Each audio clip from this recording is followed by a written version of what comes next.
Good evening. It's October 3rd, 2022, and this is a regular meeting of Moscow's City Council. Gina.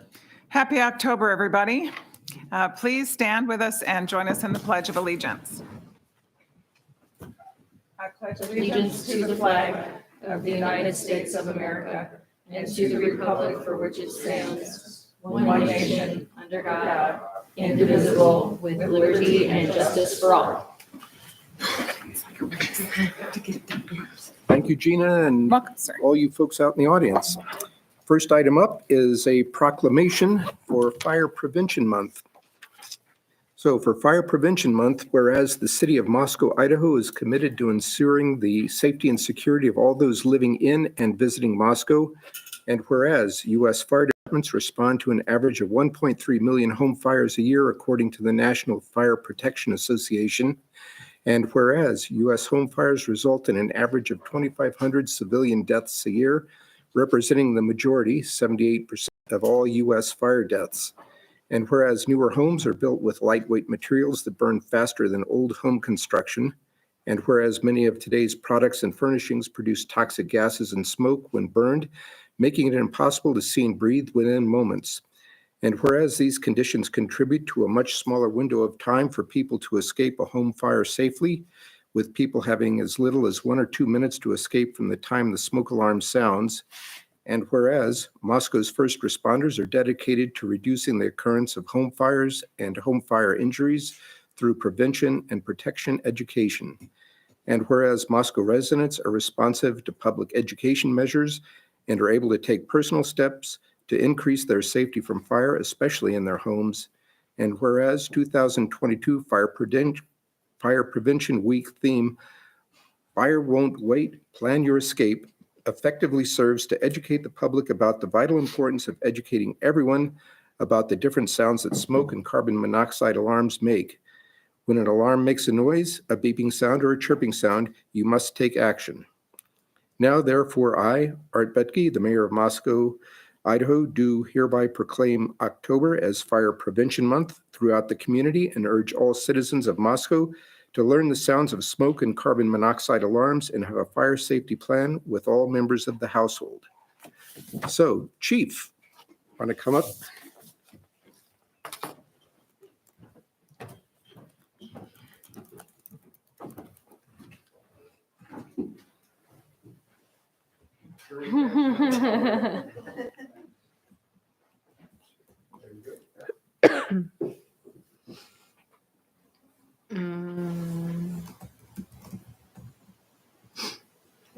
Do you want? Would you like to use my phone? There we go. There. Yeah. Yes, say a few words for us. Chief Brian Nickerson. Good evening, everybody. Mayor, thank you.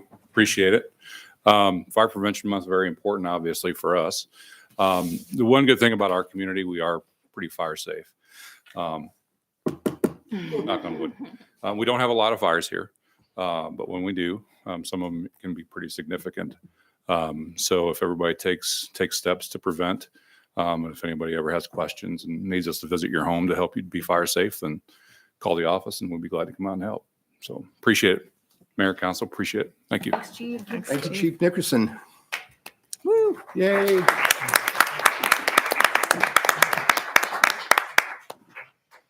We have a second proclamation tonight, and this is for Domestic Violence Action Month proclamation.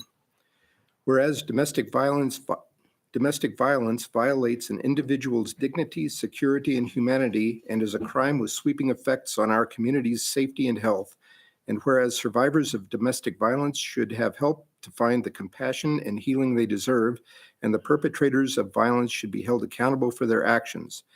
And whereas all residents of Moscow should feel safe and at peace in their homes, and whereas our youth deserve information and education on healthy relationships, boundaries, and consent, and whereas Alternatives to Violence on the Palouse, ATVP, is committed to ending violence in our community through prevention education and has been providing services to those affected by violence for 42 years.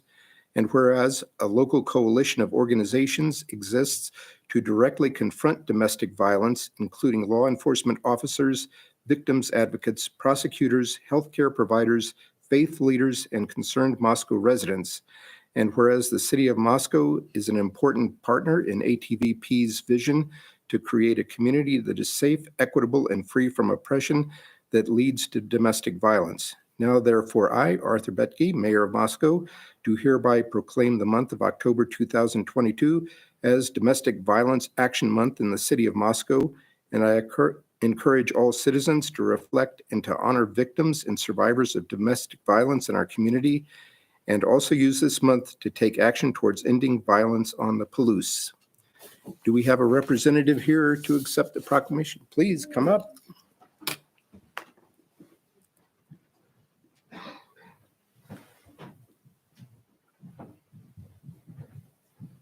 You've seen how this goes. Now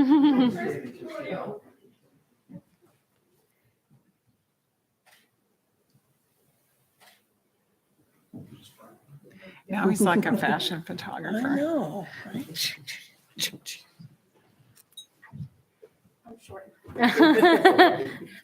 Hi, good evening. My name is Letty, and I'm from Alternative Violence of the Palouse. And I just want to say thank you, Mayor, and to all of our community. Domestic violence is an everyday thing, but we celebrate it once a year. Not celebrate it, but give tribute to it. So if anybody needs any goodies, because I am making lots of goodie bags that has a lot of our pins, little pencils, notepads, brochures, please feel free to contact us and just leave me information. I will take goodie bags to you guys. Thank you. Have a good night. Thank you, Letty.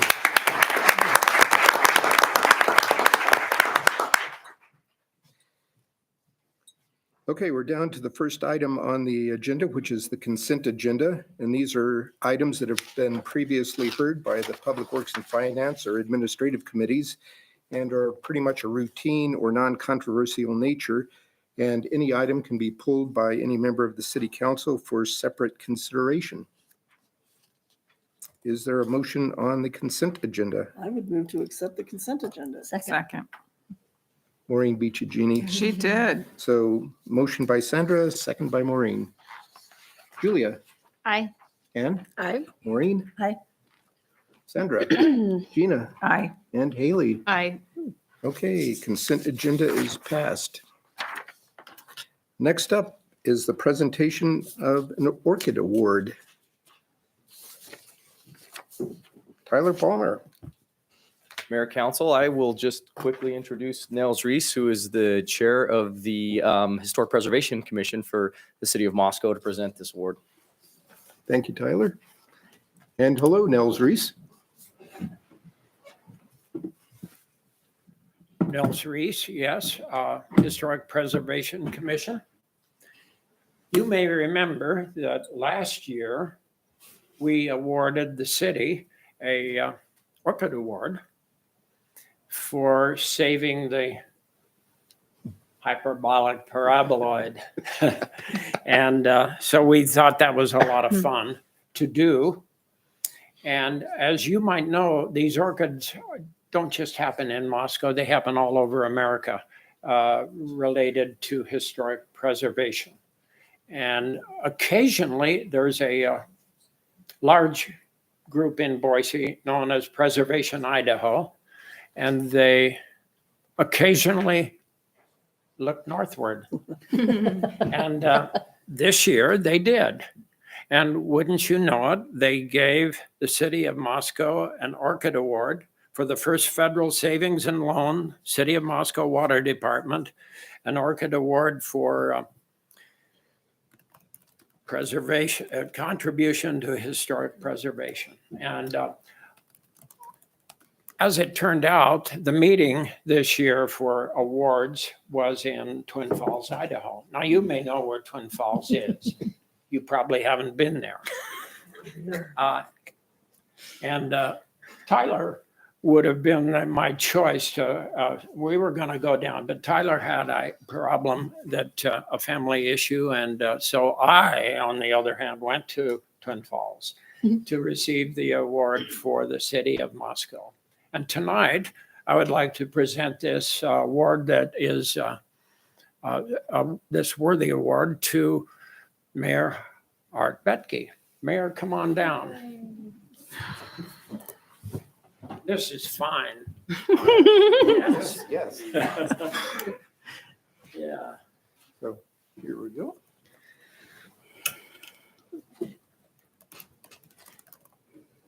There's Good. the orchid. So you can hang that on somebody's Yeah, what kind of wall. crap Probably shit should was go that? to the water building, but Yeah. Yeah. It's on his wall.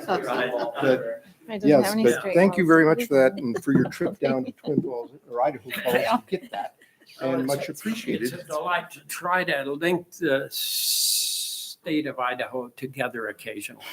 It's a strange state, and sometimes you have to travel to Twin Falls to make that. Yes. Yes. So yeah, the water building, an interesting construction and not one that everybody reflects on as being old and historic, but as you look back across the years, a few years have gone by, and such a nice example of mid-century architecture with that weird floaty roof that it's got.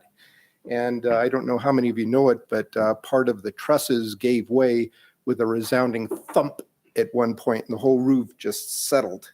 So it was kind of a coin flip, demolish the building or fix it and maintain it. So the city opted to fix and maintain this interesting piece of architecture, and hence, gratifyingly, the Orchid Award. So thank you, Nels, for that. You're Much perfectly appreciated. welcome.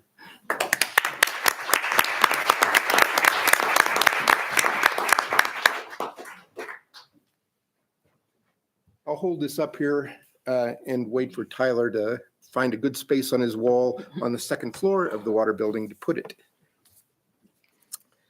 Okay, next up is public comment in the mayor's response period. And for the next 15 minutes in 3-minute increments, we invite people to come up and tell us what's on your mind.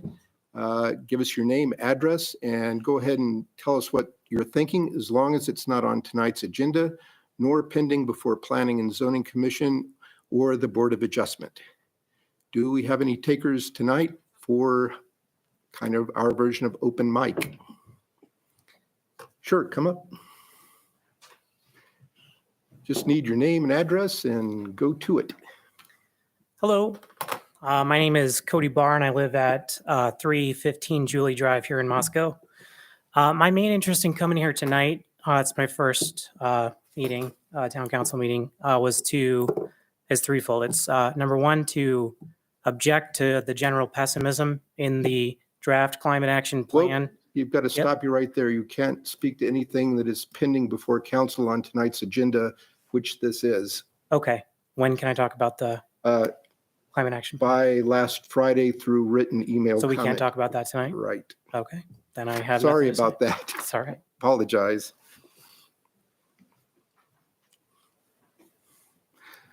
Anybody else? Okay, moving on. Next up is Citizens Commission Report for Parks and Recreation Commission, Mr. David Schott. And not Nancy Tribble.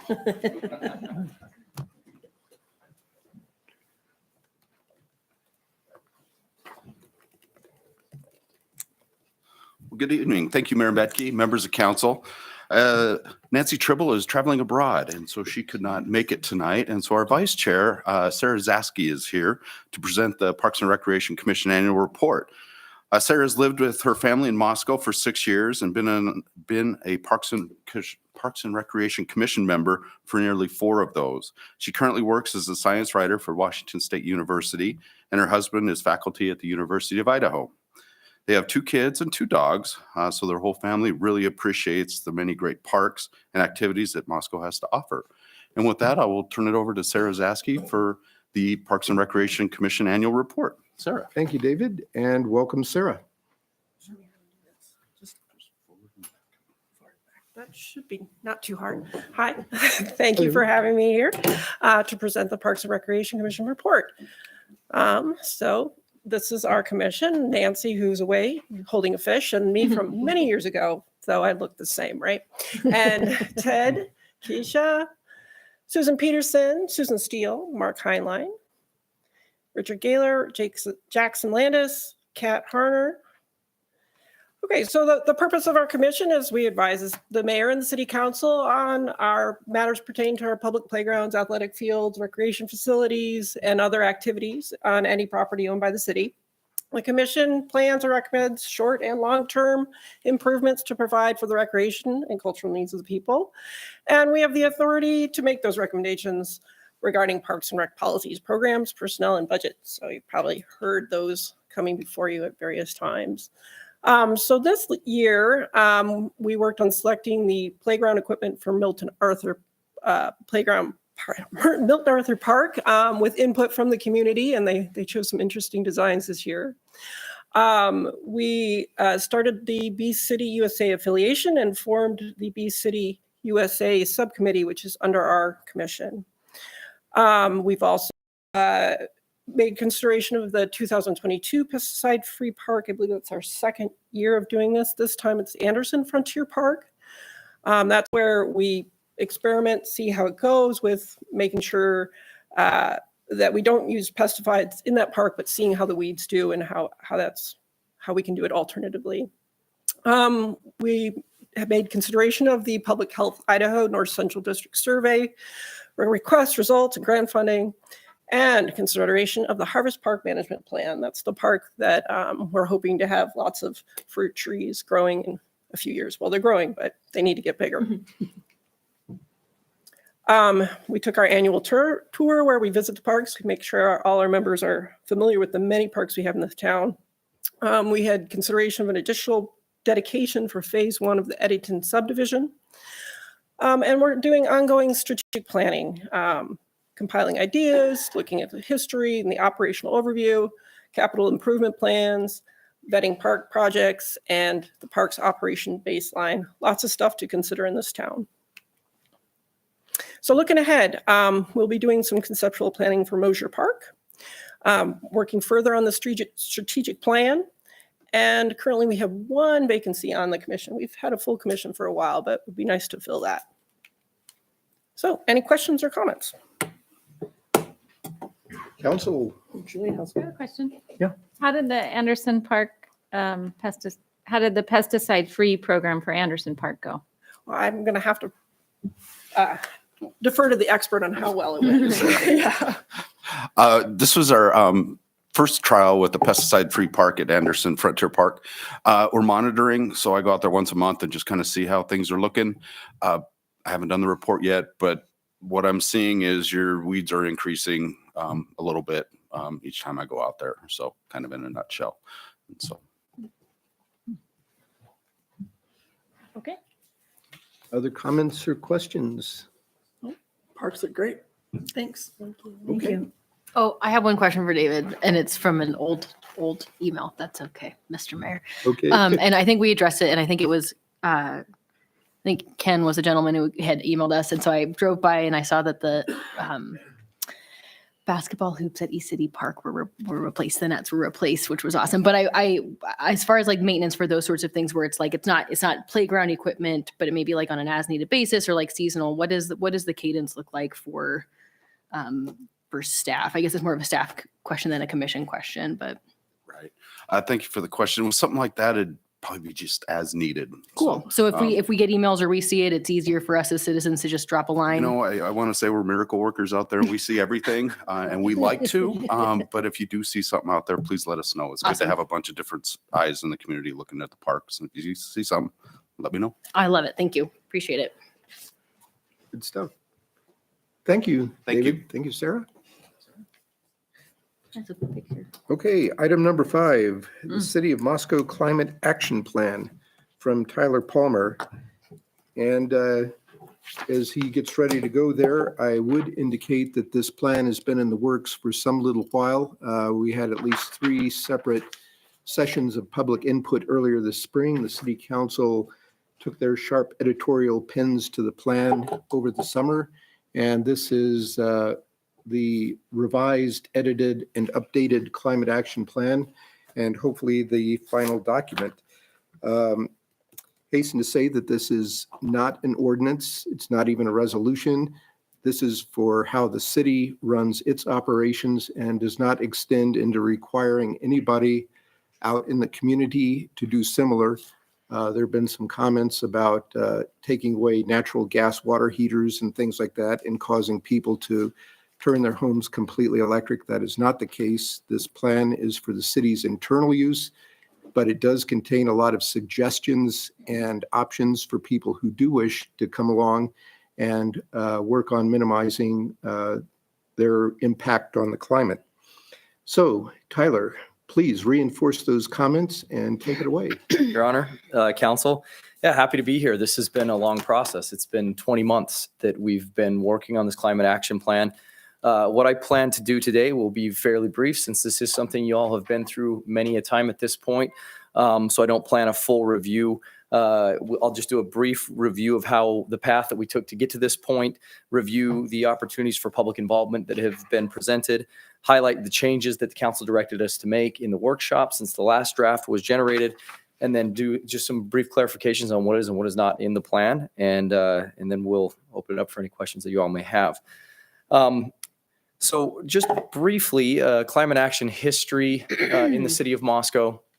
In 2007, the city entered into a climate protection and pledged to join ICLEI with resolution 2007-13, resolution number 2010-18. So in 2010, the council adopted a 20% reduction of greenhouse gas level goal. That was the goal, that was to reduce greenhouse gases by 20% by 2020. And that was city operations, specific to city operations.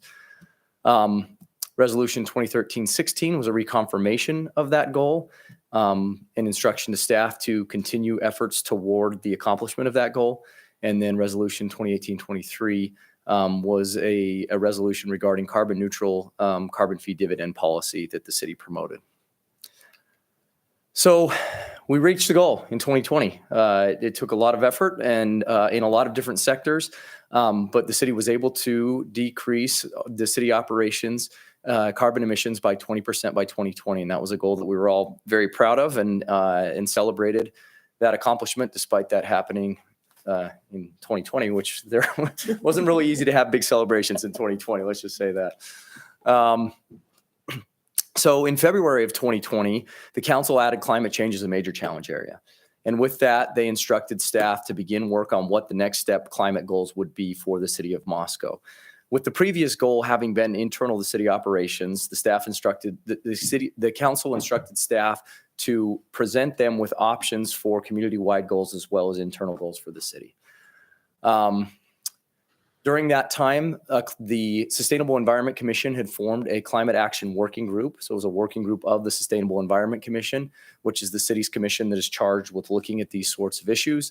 And they released a climate impacts assessment, which was really a Herculean task that was taken on. It's one of those things that we're so lucky to have people in our community that are capable of doing these sorts of things.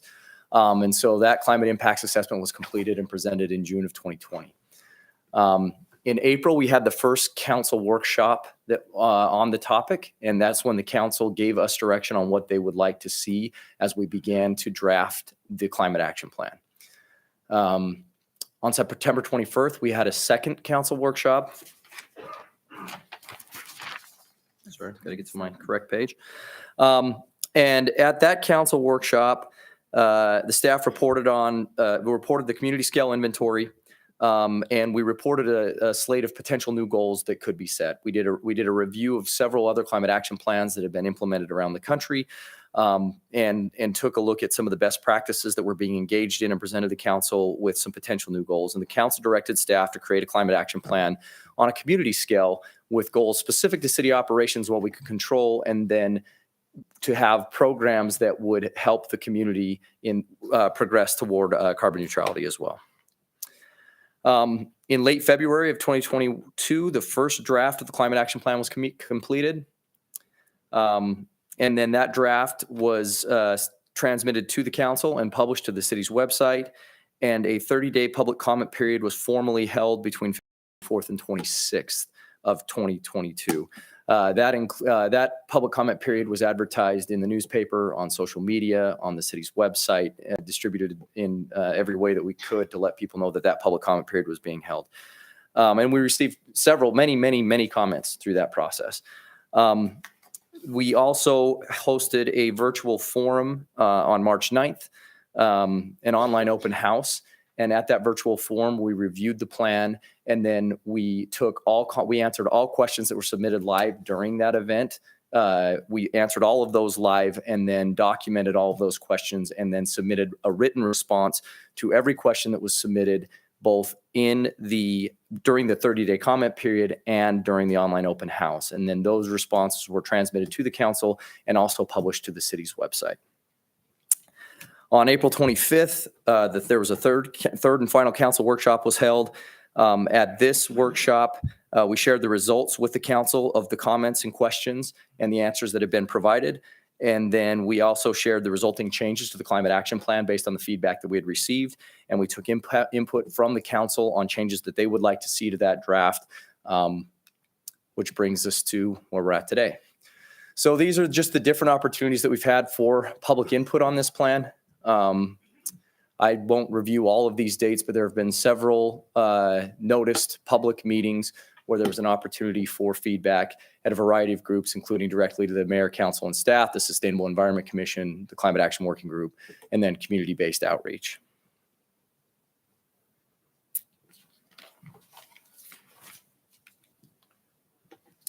So based on the feedback that we received from the council, there were several edits and updates that were made to the plan. And you can, I'll review these just briefly here. We included a letter from Mayor Betke as an introduction to the plan.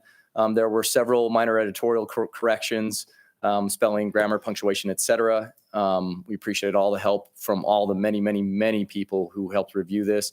We removed the glossary to the beginning of the document, several industry-specific terms in here that it was found to be helpful to slide that to the beginning so that people knew what they were reading before they got through the document right after.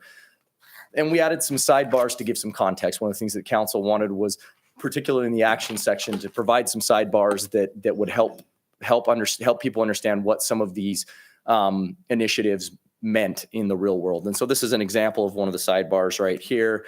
So this is this was the case study for our replacement of the hybrid police SUVs. This is a real world study. We've got good data on this. 60%, we had a 60% reduction in fuel use, which equates to about 360 gallons per year per vehicle, 3.16 metric tons of CO2 that we save. The vehicle costs us an extra $3,800 to procure the hybrid vehicle versus the standard internal combustion engine. But our life cycle fuel savings are $10,483, and about $826 is what the estimate is on our savings on regular maintenance. So what that calculates out to is basically 19 months is our return on investment for that investment. And when you think about this is just one example of many that are in the plan. But as you start to extrapolate that out, you can see how this really not only helps us from a carbon emission standpoint, but just from a fiscal standpoint, it makes sense. Even if there was no impact on the city's carbon footprint at all, it would make financial sense. You know, we keep those vehicles at this point for 7 years. There are some indications we may even be able to extend that lifespan of those vehicles because we have less wear and tear and less maintenance on the vehicles. But at the 7-year pace, that's $7,509 per unit that we save every 7 years through that rotation. So that means that every 7 years we save over $82,000 on our police patrol fleet just by making that one change. And those are the savings. And then that equates to a 35 metric ton annual savings of carbon from just that small change within the fleet to go to the hybrid vehicles. So those are added throughout the document as was requested by the council. We removed compost program from the solid waste strategy waste reduction, and we replaced that with organics collection program so that it could better encompass possible options for diverting organics from the landfill. One of the things that we really tried to emphasize throughout this process is that this is intended to be a living document. Technology is changing quickly, strategies will change quickly. And so this is really a roadmap for the city that we have in place to help us and guide us as we make decisions about city operations, and then we bring them to council and present to the council different programs, different initiatives as they come forward. City operations employee commute, we removed the electric vehicle infrastructure strategy associated with that action. There were concerns about having electric vehicle charging mute. And so that was something that was removed from that category. Under monitoring and reporting, we added a section that would formalize the process by which we will update the council and the community on progress on the climate action plan. And then a conclusion section. We added this section so that we could recap what was contained in the plan, including a summary table of proposed actions. So those were the changes that have been made based on the council's feedback since our last workshop. So just to wrap up, I just want to emphasize very briefly what's in the plan, what's not in the plan. We have goals for internal operations, and as Mayor Betke indicated, all of the programs, all of the processes that are in place that are specific to city operations. So the city operations programs are the ones that we have specific programs for that we will run through, but all of those programs even run through the budget process. And so, for example, the EV changeouts. When we go through the budget process annually, the council reviews all of the vehicles that we're proposing to procure with their associated amounts. And we go through a process every year of taking a look at the cost benefit analysis. Does this make sense? Does this pencil out? Is this something that works for us? And so that's a process that we've really rigorously gone through. And luckily, as technology has evolved, we've had more availability of options than we had previously. But as we think about things like that for city operations, it's pretty ideal for a lot of alternate fuel vehicles, specifically electric vehicles, because often they're used during the day and then they can charge at night, overnight, and then they're out during the day with a lot of small local trips. And so it's been a good process with a lot of those change outs. So the council had instructed us to join the ICLEI, which I actually wrote down what ICLEI stands for. This time I get asked every time and I never can remember. So I was pretty proud that I remember that this time. International Council for Local Environmental Initiatives, ICLEI, Race to Zero campaign. And what that campaign establishes as a goal is a net zero emissions 2050 is the community-wide goal, is that as a community we reach net zero by 2050. There's an interim goal of a 56.6% reduction by 2030. And this goal also, by meeting this goal, we also meet all of the conditions of the Sierra Club RF 100 campaign. And the council also instructed us at the time to make sure that we pursued the accomplishment of that campaign as well. And so that's all encapsulated within the ICLEI Race to Zero campaign. To set an example, the city with this plan establishes a goal for our internal operations to have net zero emissions for city operations by 2035. And we believe we have a realistic path toward that, given the provisions that are within this plan. One of the things that has been interesting as we look at this plan, with the internal city operations, there really isn't anything that's brand new. These are things that we're already doing. We already have an alternate fuel transition plan. We're already trying to pursue the most efficient vehicles that we can have a forestry program. We already have, there's a lot of the things that we would just enhance through this process, but there's not a lot of brand new that is included within that process. To emphasize something that Betke has already hit upon, there are no mandatory programs or measures for the broader community. Some of the concerns that we heard from the public, a very common one was that natural gas, that we would be somehow prohibiting the use of natural gas in new construction and requiring those who currently use natural gas to heat their homes or for a natural gas stove to replace those appliances with electric appliances. And that's not the case. We can't even legally do that. And so we do want to provide education. We want to facilitate outreach. But there is no mandatory provision, and there are no mandatory programs within this for anybody outside city operations. So for the community at large, there are no mandatory programs within this. That is truly education and providing connecting people with the resources that they might need to take steps that they might voluntarily want to take. And I believe that covers it. I think we've incorporated what we were last asked by the council to incorporate. And with that, I would be happy to stand for any questions. I'm joined today by Kyle Still, who's our Environmental Services Manager, and by Kelly Cooper. Kelly's our Environmental Services Coordinator. And they both have done yeoman's work putting this thing together and can probably answer most of the questions that I'm sure I might not be able to. So what I'm really interested in is also hearing more detail on the education of the public. And so can you kind of elaborate on that and somebody just call up your unit and say, hey, how do I do this or what it is? And so how do you envision that? So it'll be really program specific, Maureen. So some of the programs that might be incorporated might be just connecting people with some information that Avista has available, who is our utilities provider for electricity and natural gas. It might be a program where we've got a similar program like for our water conservation, where we don't have mandatory water conservation measures. We don't say everybody has to have a low flow toilet, but we have a Yscape guidebook, and we have certain devices that are available, and we have education that's available. And so I would envision those programs coming together in that way. And those are all programs that, as we formulate those programs, will come back before the council. So we'll come back to the council and say, hey, we think we've got something that'll work here. This is how we're envisioning this program working. And so those would all be things that the council would vet as they come forward. Okay. Okay, then can I follow up on that? Because there used to be a thing where I don't know if it was PCI or somebody would actually audit your house and walk through and make comments on that. Is that something we're ever going to go back into? That's a really effective way to deal with some of these things. The most short term really that we've definitely looked at and are looking at pursuing is being able to do water audits in that way. Water conservation audits, which certainly do have an impact because internally the city operations, water production, distribution, and water reclamation are our biggest energy users by quite a ways. And so there is the potential for programs like that down the road for people where people could volunteer and say, hey, we'd like some help with this. Can you come take a look and see what we could do? That process will certainly start with our own city facilities. We've done that with the city buildings.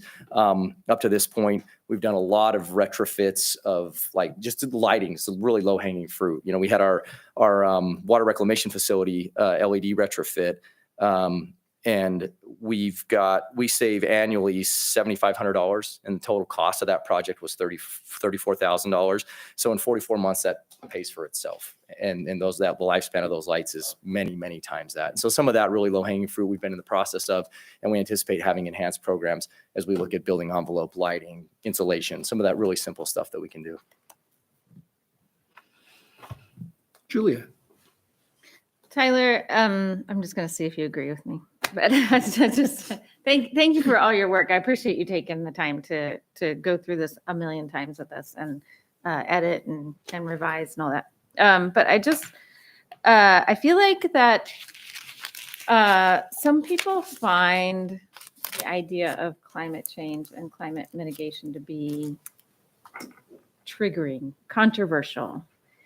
But when I look at the plan, I think if you could write this plan and never use the word climate, do each of these things have other benefits like tree planting, water conservation, hybrid vehicles? They have other benefits besides reducing our carbon footprint. I would agree with that statement, Councilor Parker. It's in the sidebars that the council requested that we include in this version of the plan. We try and include those additional benefits. And so there's an additional benefits category. And I guess that was a little bit of, I guess not a surprise, but as I looked through this, these measures, every angle that we look at them, the City Hall Yscape, I guess, for example, we could look at that, and our motivation for that was water conservation. That was our primary motivation, was water conservation. The first phase of that cost us $7,000. And it was a really good opportunity for us to do an apples to apples comparison. And as we were looking at water, we said, well, while we're looking at water, we should compare these other things. And so we tracked all of the staff hours that went into it. We tracked all of the equipment and maintenance hours that went into it. Then we tracked the fuel that would have to go into the lawnmower, and we tracked the fertilizer, everything that went into the exact same grass that was still at City Hall versus the Yscape. And we had a financial savings of $1,500 annually. And that is because we had reduced staff time. We had, reduced equipment time, and therefore you have reduced maintenance on that equipment. And so all those ancillary benefits that come in, just because from an efficiency standpoint, it just made sense. So even if we took water conservation, which was the entire reason for the Yscape, out of the equation and just looked at everything else, we'd say, yeah, we should probably do this because it just makes sense from all those other angles as well. Thank you. I feel compelled to jump in here because I think it was out of the mouth of this cranky council member that said change the title at least 3 times, at least 3 of those. I would say that I would add to what Councilor Parker and Mr. Palmer are saying in that this really is less for me. And again, this is a question. So at the end, I'll go, and you have to say yes or no. This becomes far less of an ideological treatise on, whether or not you sit on the left or the right of a room, and far more a statement of a plan and a statement of one small part of responsible use of taxpayer dollars. Question, is that correct? I think that over 20 plus years working in local government, one of the things that I've always loved is we have an absolute forced practicality. We just I would agree. we don't have the money to be flippant with our dollars. It's just not there. And so efficiency is always what we have to do because we have a fairly large task and a lot of services to provide, and we can't deficit spend, and we are limited by what money's there, and we've got to make it work. And so I would agree with that in that we don't have the luxury of proposing something within any plan that doesn't help us from a efficiency and financial responsibility standpoint. Right. We just don't have the resources to do that. Right.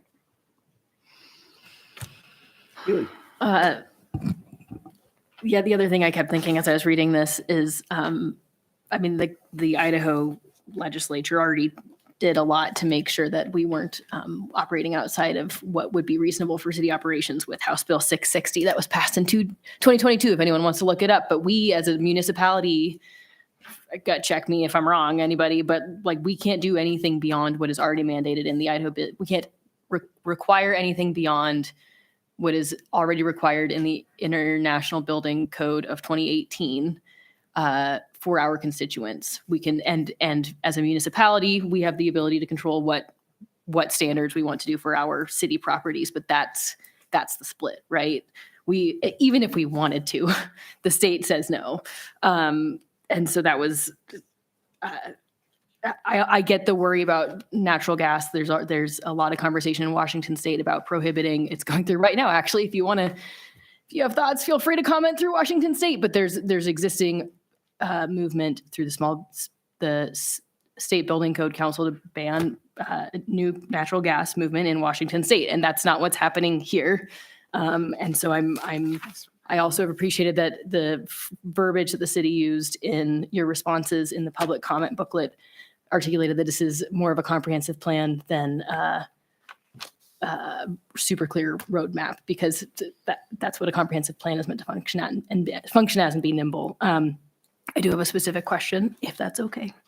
I don't know anything about our sustainable purchasing policy, and it's a specific thing that's called out in our solid waste thing. Is there a short answer? Is there a Cliff Notes version of what that is? I'll take my stab at it, but that might be a better Kelly question.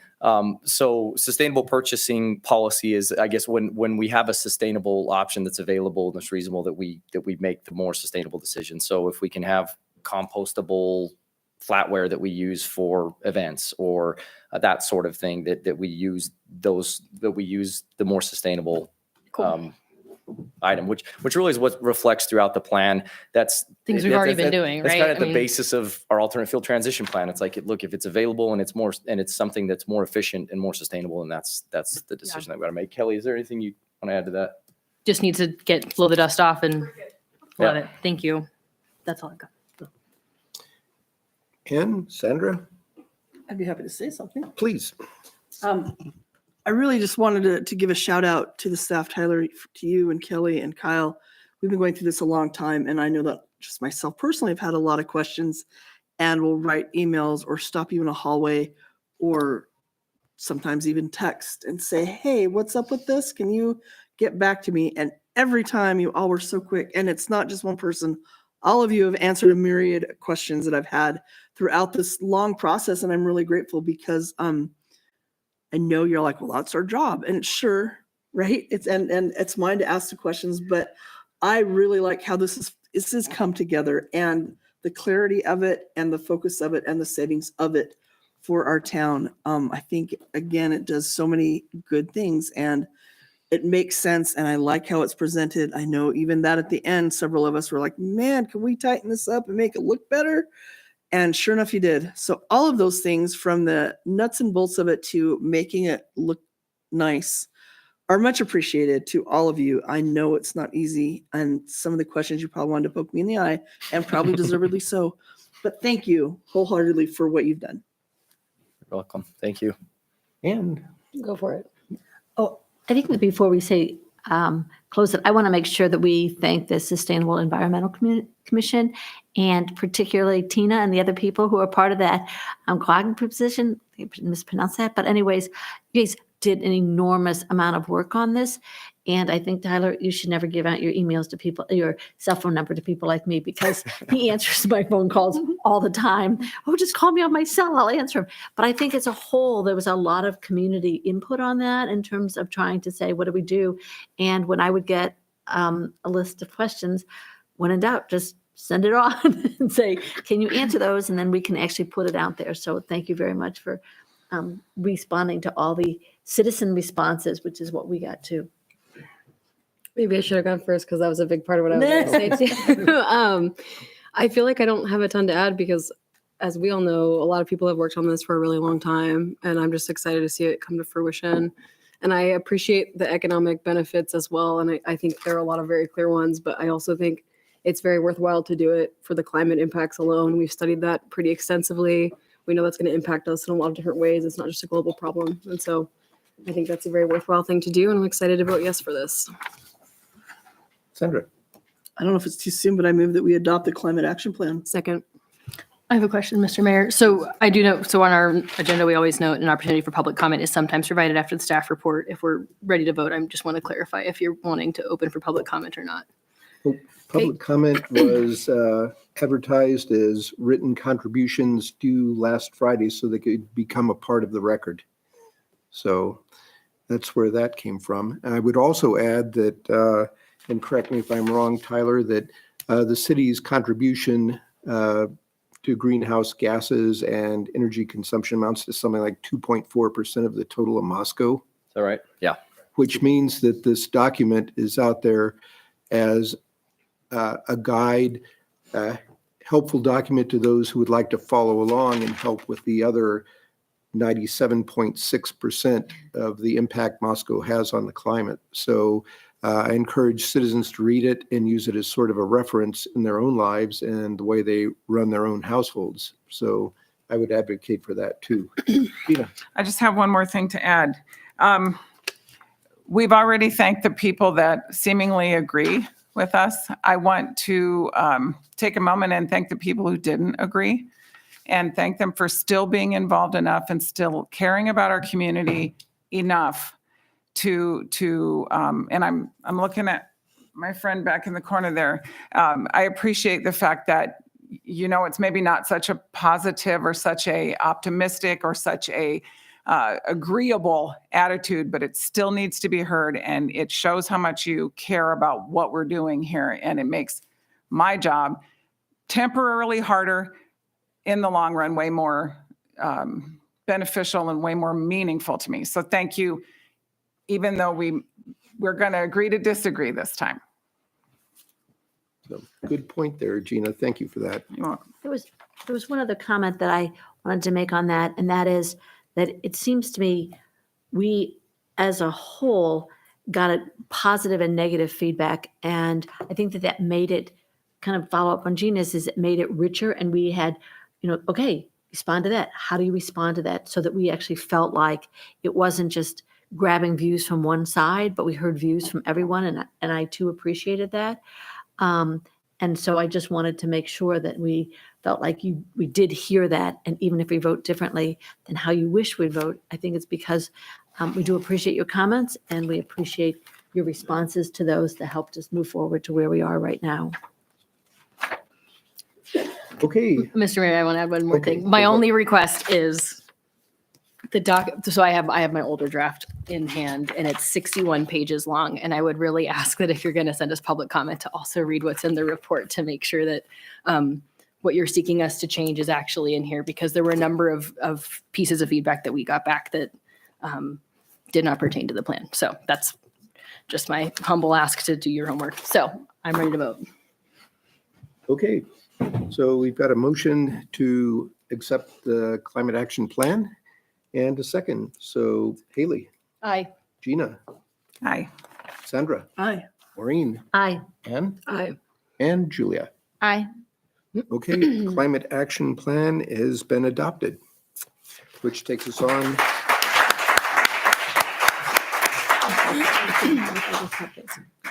It's done.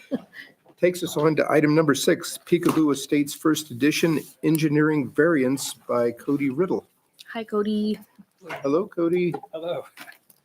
Thank you, Mr. Mayor, members of council. The developer of Peekaboo Estates has requested variance, an engineering variance to reduce the width of a pathway along Peekaboo Street. Because the wider path was part of an originally approved set of construction drawings, it does require an engineering variance. But also note that because this is before the full council tonight, rather than a consent item, because at the Public Works Finance Committee that heard this last week, there wasn't a specific recommendation and asked us to bring this before the full council for consideration. So just as a reminder, Peekaboo Estates is located north of Mountain View between Slonaker and Orchard. This is a project that was approved back in 2016. At that time, a 10-foot wide concrete pathway was required on the south side of Lanny Drive, as the mayor taught me last week. It's interesting that a little lesson in Moscow geography, we have Lanny Lane, Lanny Drive, and Lanny Court, all right here in the same area, but it is Lanny Drive. It was also, though, required on the west side of Peekaboo Street that you can see right there. The idea at the time was that installation of that pathway along both segments would provide a safe environment for both cyclists and pedestrians while still allowing for some on-street parking. That pathway today has already been installed on the south side of Lanny, but it has not been installed along that short segment of Peekaboo. The applicant is not asking to remove the pathway altogether, rather to reduce the width from 10 feet to 5 feet. That would be consistent with the city standards for a local street. And as you can see here, it does match the other side of Peekaboo. As we shared with the committee last week, from a staff perspective, we do support this request, not because the importance of connectivity and pedestrian safety is important to us, but we do have probably a little more information that we didn't have when this requirement was placed. Peekaboo is certainly different than Lanny. It's a local street and not likely to see much in the way of traffic. With that, it will remain safe for cyclists, and the walkway, that 5-foot walkway, will still accommodate pedestrians. Also, and maybe more significantly, it's not likely that we're going to see a lot of increase in traffic measurably from development in the surrounding area. You see the property here with the yellow arrow. The yellow arrow indicates the connection or potential connection from Peekaboo north. There's a very narrow parcel with limited access, and then the parcel immediately after that to the north, the back third or back 2 acres of that is placed in a conservation easement. So you're not going to see development back there that a street extension would serve. Similarly, beyond that, you have Woodbury development. Too many clickers here. That was designed in a way that won't accommodate a street connection back to the southwest into the project or the property that's before you this evening.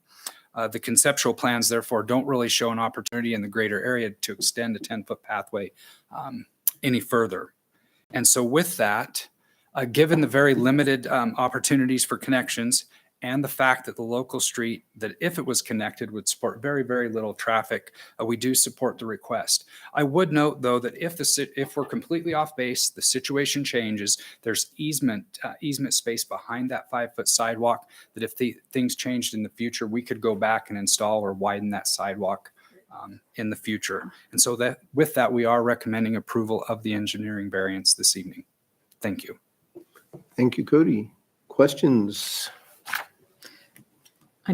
No, I don't have a question. I just want to say thank you for going through this again and bringing it before everybody because I had questions the last time and went back out and looked at it and it convinced me that it needs to go. We need to move forward. And so based on that, I move that we approve the engineering variance allowing the applicant to reduce the required sidewalk width along the west side of Peekaboo Street from 10 feet wide to 5 feet wide per the city standard.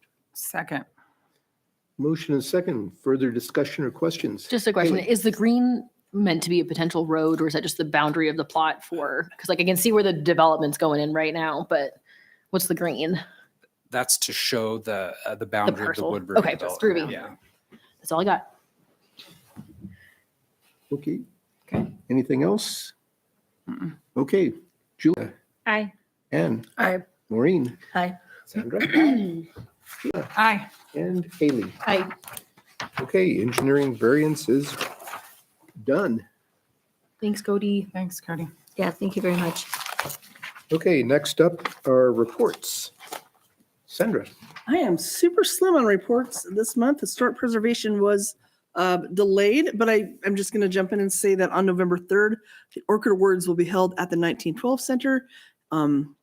It's one of my favorite nights. It's not as big as Howling at the Hamilton, right? With all the dogs. We have dogs. But we have one of the second best things, which we celebrate older buildings. And I love the Orchid Awards, and I'm excited to go. It's been great working again with the Historic Preservation Commission to look at these buildings. You're going to come learn some stuff. You'll see some great stuff. You'll have some good treats, and you'll be around some amazing people. So I humbly recommend everyone come. And I'm happy to see you all there. That's all I have. Maureen. On September 27th, the Human Rights Commission put on a program on restorative justice with respect to the criminal justice system.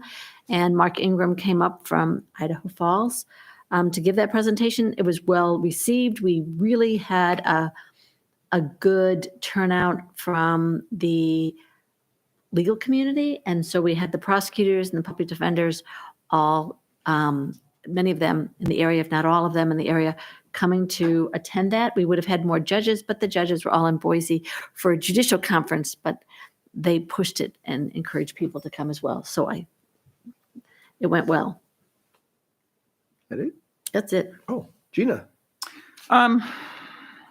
I was just scrambling to check my calendar to see how many days there were until the next tree commission meeting. It'll be next week. I can live long enough to know that that's coming. And I will tell you, I have nothing to add as far as reports except go Vandals. Look at us with our second win this weekend. Yay. Third in a row. Third, we're tied for first. Yeah, good stuff. And I've been away on a set of birthday vacations and have nothing to report. how many Happy birthday. candles? Lots. Not that many. Not that to be many, honest. but different locations. That's why, not the number. Haley.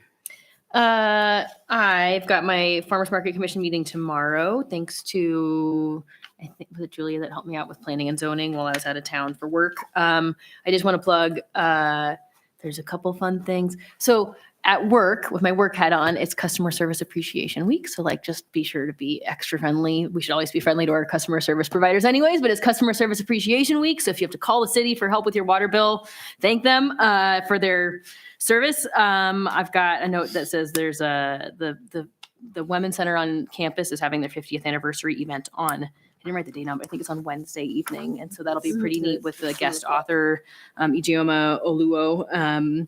So that'll be cool. And then I also saw that Logos is doing Sound of Music Wednesday through Saturday. And I saw that when my friends were performing in that play when we were in high school many years ago. So I'm hoping to catch one of those.